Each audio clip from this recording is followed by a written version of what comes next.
Hello and welcome to another TV talk. My name is Lauro Chapa and I'm here today with Paco Treviño. And today we're going to talk about the news that Nintendo came up with, that the new mobile games will be about Fire Emblem and Animal Crossing. What do you think about this, Paco? Well, at first I was a little bit worried about the depth of both games because both as a live sim or micro management type of game, Animal Crossing and then Fire Emblem as a tactical RPG are very in-depth games. So at first I was kind of skeptical, but then they were saying that they were looking at ways to make both mobile experiences as close as possible to the home console. No, I'm sorry, not the home consoles, but the actual handheld version. So I think that's important. What did you think about it? Well, I think first off, I was surprised with Fire Emblem because I've never thought of Fire Emblem as like the flagship Nintendo franchise. And now I see that they do think about that. You know, the success of Awakening and Fates was helping with this, and I think that's really good because I love the franchise. Yeah, I love it too, and yeah, I actually think that you are absolutely right when it comes to the impact that the franchise has had in recent years. And the actual game choosing, I think it was very good because the Animal Crossing is kind of like a much better Mitomo, like an actual game, you know. It has the live sim aspect, but also mini games and whatnot, you know. Yeah, actually, I think that Animal Crossing is tailor-made for mobile. It's perfect. Yeah, it's absolutely perfect because you have the micromanagement aspect where I'm gonna maybe crop a few plants and then I'm going to take the fruits and I'm gonna fish for a while, and you do all that in like 15 minutes or 5 minutes that you have free on your day. So yeah, I absolutely think that Animal Crossing is a perfect example of what kind of games they could bring to mobile. Yeah.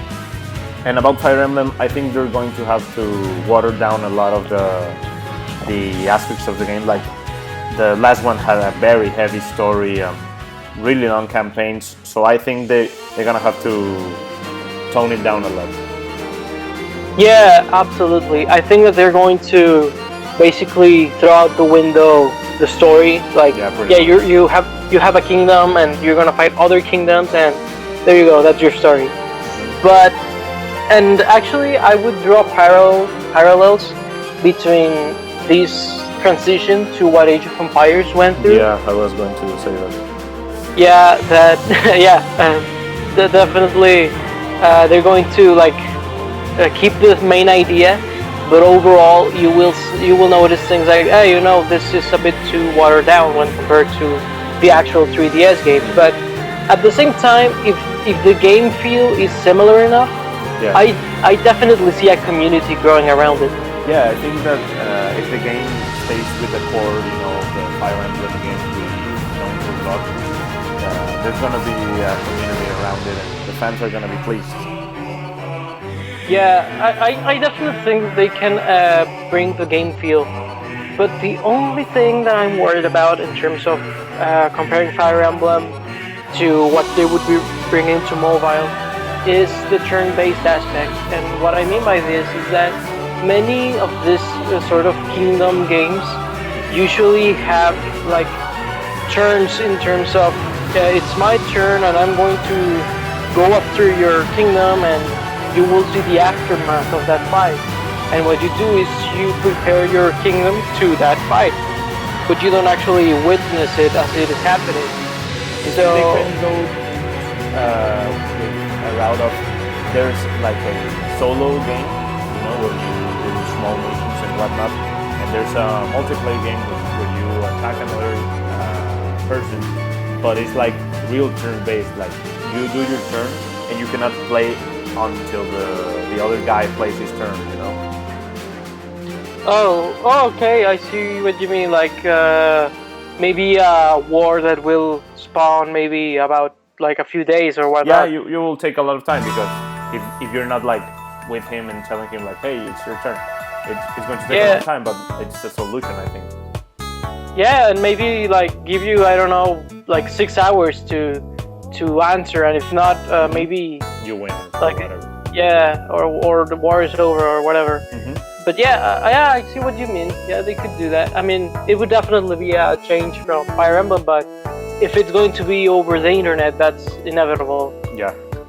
So yeah, and what other games do you think they're going to put on mobile after these ones?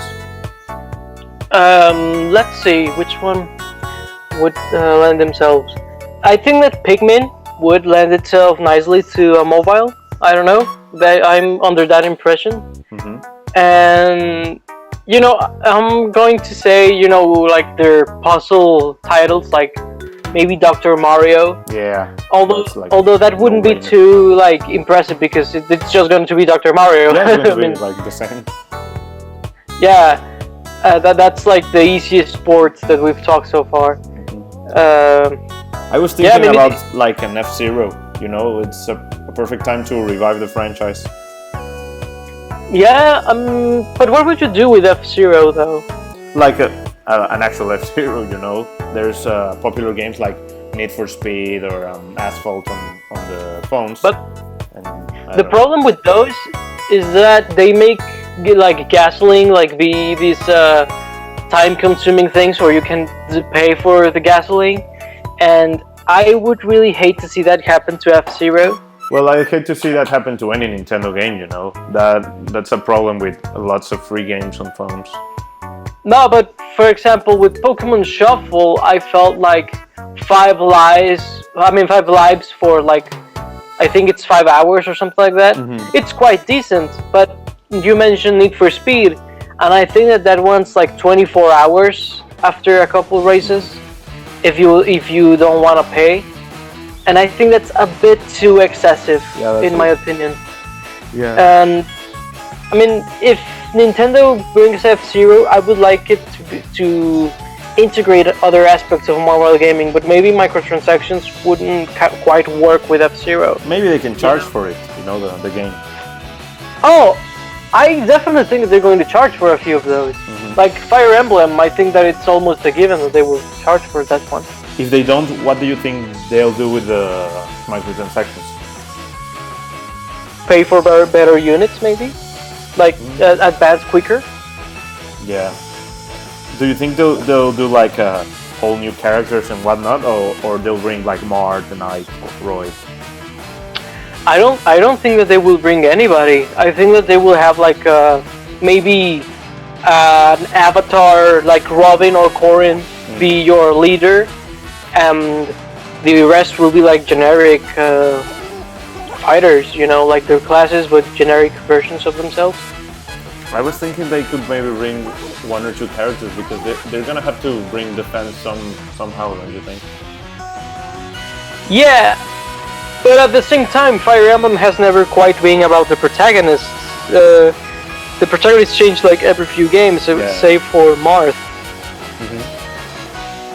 Yeah, maybe. So, yeah, I don't see that being their priority at all. Which in Animal Crossing I do see them bringing like Tom Nook and KK Slider and Isabelle, because they can be in every town, you know? But yeah, I don't see them doing that for Fire Emblem. But for example, in the case of F-Zero, maybe the vehicles and maybe the costumes be resembling characters from the stages. Yeah, the stages as well. I mean, the stages are probably the ones that would come back. Yeah. The styles. I wonder when they're gonna do Mario, you know? The thing is, I kind of get why they're not doing Mario, and that is the inevitable 2D platformer that they will do of Mario on the mobile. I think they're probably testing the waters, like how do the people receive the games and whatnot. Yeah, I think that they're tackling like what kind of ideas they can bring to the table, because you know the problem with Mario, I feel like it would be a 2D platformer. Like, why not just put it in on the 3DS? Yeah, they would have to water down, you know, so they don't compete with one another. What do you mean? I'm sorry. Like if they made like an exact copy of a 3DS, like say New Super Mario Brothers, I think that they would compete with each other, you know, the mobile game and the 3DS game. I definitely think that the mobile game would be watered down the moment that you don't have the shoulder buttons and the 4 face buttons, and you know, Yeah. maybe bring I don't know. I've seen a couple different ideas be brought to mobile in terms of 2D platformers, like the endless runners that you can't stop running and it's about jumping, or maybe have a watered down version of, you know, the typical Mario where you have the little space for your movement and then a little space for jumping or something like that. But yeah, like New Super Mario Brothers 3, I don't see it at all. Yeah, not really. Well, guys, that's it for today. Thanks for listening to us. Paco, any last comments? No, just that I'm ever more optimistic about what Nintendo is doing with their mobile games. Mitomo might not be for everybody, but they definitely knew how to handle it, and I only see them going forward in a positive way. Yeah, I'm really curious about how the games come out, and I wish Nintendo the best as always. Well, this has been our TVG talk. My name is Lauro Chapa, and I'm here today with Paco Treviño. Don't forget to comment and like, guys. Bye.